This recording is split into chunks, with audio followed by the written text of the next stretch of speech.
The Witcher 3 Wild Hunt remains one of my all-time favorite video games because of its amazing atmosphere and attention to detail. It remains historically accurate in every capacity that it can while still having just the right amount of fantasy adventure in it to appease all of the interests within me. So today I'm going to break down one of my favorite armor sets from The Witcher 3 Wild Hunt, the School of the Manticore set. We'll go through all of the details, all of the pieces of equipment, and I'll show you how you can make this look for yourself.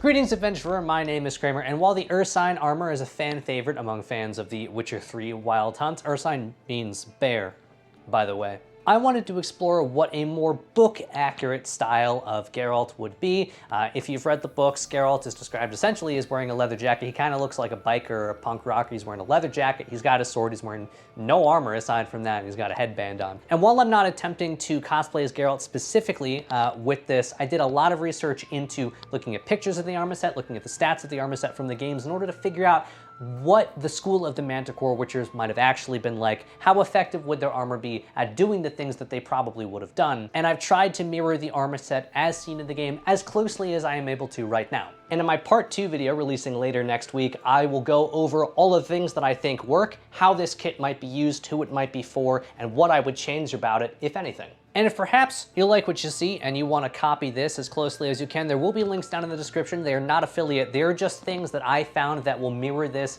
as closely as I have been able to find. And where things are custom, I will let you know. So starting off with the legs, Geralt is wearing a pair of pants that close with a codpiece. I don't personally have that, and they do appear to be made out of leather with these sort of stripes along each of the sides that appear to be a sort of gambeson. Now, I think this is a really cool look. In fact, my wife pointed out to me that what I'm wearing right now still kind of looks like a costume to her, and I think it's because it's missing some depth and dimension and some detail like that, so maybe that's something I will do in the future. The ones I'm wearing are the suede Adventurer's pants from Medieval Collectibles. Again, non-affiliate link down in the description if you want to pick them up. The rivets on them are not super sturdy. They will pop out of the fabric after a while, so just keep that in mind. As for Geralt's footwear, he's wearing boots that go just below the knee, and they do appear to have heels, at least in this set. Also on his leg, Geralt has a long knife that is actually just strapped to his thigh. It's got 2 straps around it. It goes right on his leg. There's no belt loop or anything. It doesn't go around his waist. And I've actually already just augmented that because I know, at least for my body type, it doesn't work because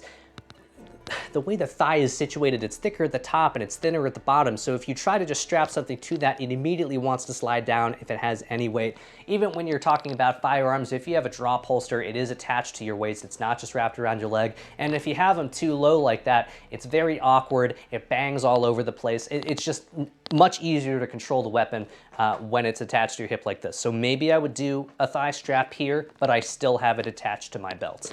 This is my knife. It's a hunting knife that Geralt has, so I figured that this would be appropriate.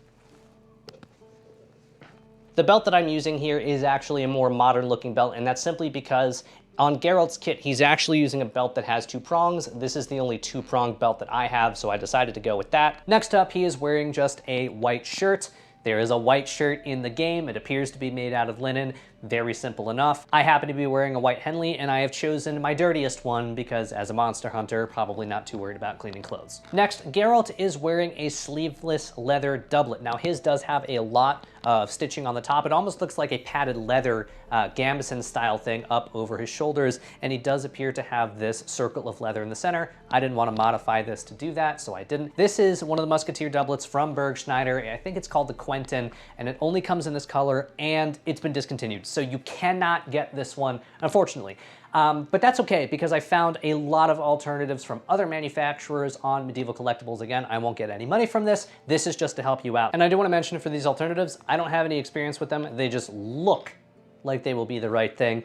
I like a lot of stuff that Medieval Collectibles sells. They do a good job of curating it, but I just want to say I'm not necessarily recommending them. I'm just letting you know that they exist, so you got to do your own research. So there is a wool variant called the Joffrey Wool Doublet. It's about $72, and while it's not the right material, it is very much the right cut. There's also the Diego split leather jerkin pictured here. I don't think this looks as close to Geralt's, but it's only $68. I think it's on sale right now.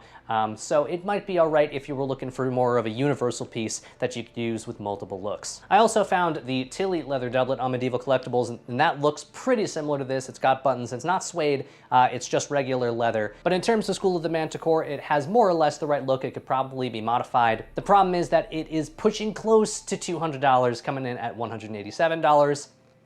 And there's also the Jules short doublet, which doesn't really look like Geralt's doublet from the Manticore set, and it's just about $124. So there are a couple options out there. You could probably go on Etsy and find something custom as well. It's really a shame that Berg Schneider discontinued these. I think they're gonna try to manufacture their own in-house, but who knows when that will happen. So if you wanna wait, just keep an eye on the site, because I really do like this. Now onto the belts and the equipment and all that fun stuff. That's what we really like the most, right? Now on Geralt's arms, he happens to have these sort of arm bands. If you're trying to make these for yourself, the way I did it was I just took a measuring tape and I wrapped it around my arm twice, and then you just sort of create the separation as you're putting it on. Now, Geralt's do appear to be tied around the back of his arm back here. You can see that there's a knot with excess material. Now, I personally don't know how I would tie something to the back of one of my arms with only one hand.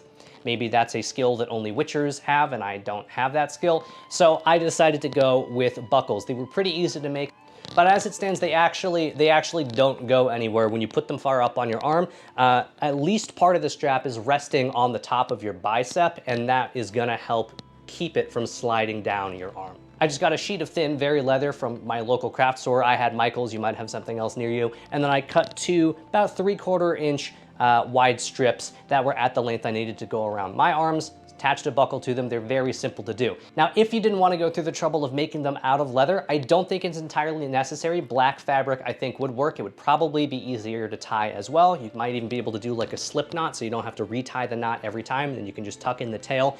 And something that has a little bit more stretch than leather does might do a better job than this, I'm not sure. He's also got a pair of studded bracers on, because standard fantasy trope is that if anyone's gonna have one piece of armor, it's gonna be protecting your forearms, not your head or anything, but just the forearms right there. And then he's got a pair of long black leather gloves. And what I found interesting is that his gauntlets actually come up over the bracer, which I thought was a nice touch, because that is actually how you would wear gauntlets if you were wearing a full suit of armor. The gauntlet has to come up over the arm protection so that everything can articulate properly. That was a neat touch. Same thing for the shoes, actually. In different versions of the armor, he actually has kneecaps on, like metal kneecaps, and the leather pieces of those actually go underneath his boots rather than over. Really nice touch. It looks a lot less bulky that way. It looks a lot less sausagey. I know I need to get new gloves.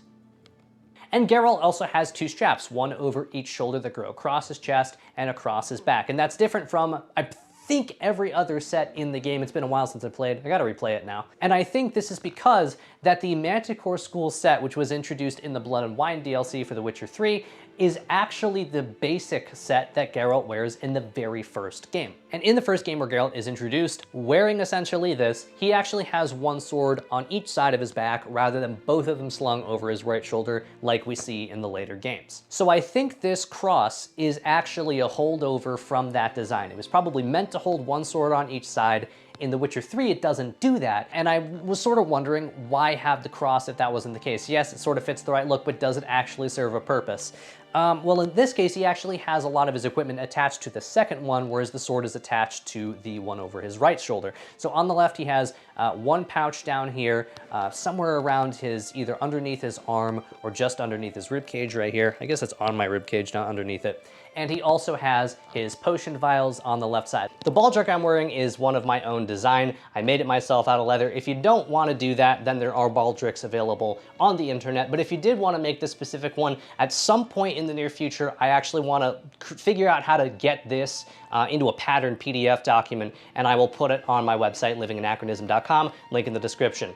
The strap over my left is actually just a single belt. It's a red belt. You've seen it in a lot of videos before. This pouch I got at a LARP. I think it's made by Fawn Forge or something like that. Not sure if they have an online presence, but its dimensions are probably about 6 inches by 2.5 inches tall by 1 inch wide. So it's not big enough to get too much in the way. We'll talk about this a little bit in the part 2 video. And if we take a look at this cutscene from the original Witcher where he is fighting the Striga, we can confirm that at least some of these vials on his chest are indeed potion bottles. They're not like oil or poison or anything for his blade, because right at the very end when he goes to get into that coffin, he takes one off of his chest, he drinks it, and then he puts it back. We can see that it's empty right here. Another interesting to note about the way that he wears these, in his original version of the costume in the first game, his vials are actually open on the other side, so you would have to pull them out this way on this side of the chest, rather than the way I have them situated here. My potion holder just has 2 cutouts in it. It slides right onto the belt. It could go on a vertical belt as well. It doesn't have to go over the shoulder. And I also made this myself specifically for this video, and I actually really like it a lot. This is another thing where I'll probably put the pattern on the website, livinganachronism.com. Be on the lookout for part 2 of this video series coming next week, where I will go over all of the things that I like about this kit and all of the things that I would change about it, how I think it would work. Look out for that, and I will see you very soon. And in the meantime, I'd like to wish you good luck on your adventures.